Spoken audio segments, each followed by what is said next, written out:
ಅನ್ಯಾಯ ಕಾರಣ ಆದವನ್ ಯಾರೋ ಗೊತ್ತಿಲ್ಲ, ಅದಕ್ ಸಹಾಯ ಮಾಡಿದ್ ಯಾರು ಅಂತ ನಾನ್ ಕಂಡು ಹಿಡ್ದಾಯ್ತು. ಏನ್ ಹೇಳ್ತಿದ್ದೀರಾ? ಯಾರವನು? ಭೈರ.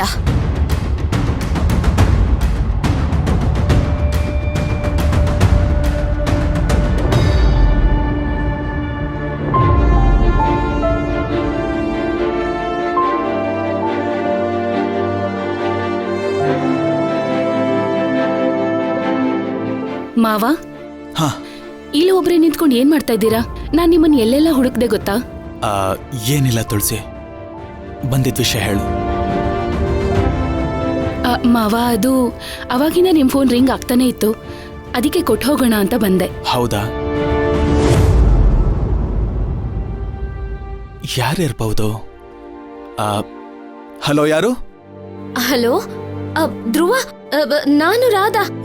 ರಾಧಾ ಅವರಾ? ಇದು ನಿಮ್ ನಂಬರಾ? ಹೌದು.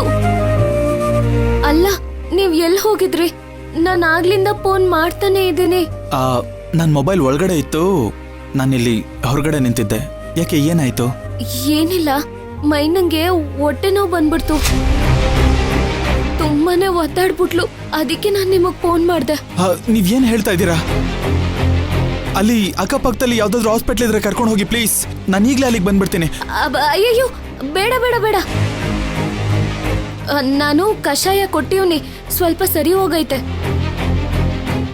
ಡಾಕ್ಟ್ರು ಕೊಟ್ಟಿರೋ ಮಾತ್ರೆನೂ ಕೊಟ್ಟಿದ್ದೀನಿ, ಈಗ ಸ್ವಲ್ಪ ಪರವಾಗಿಲ್ಲ.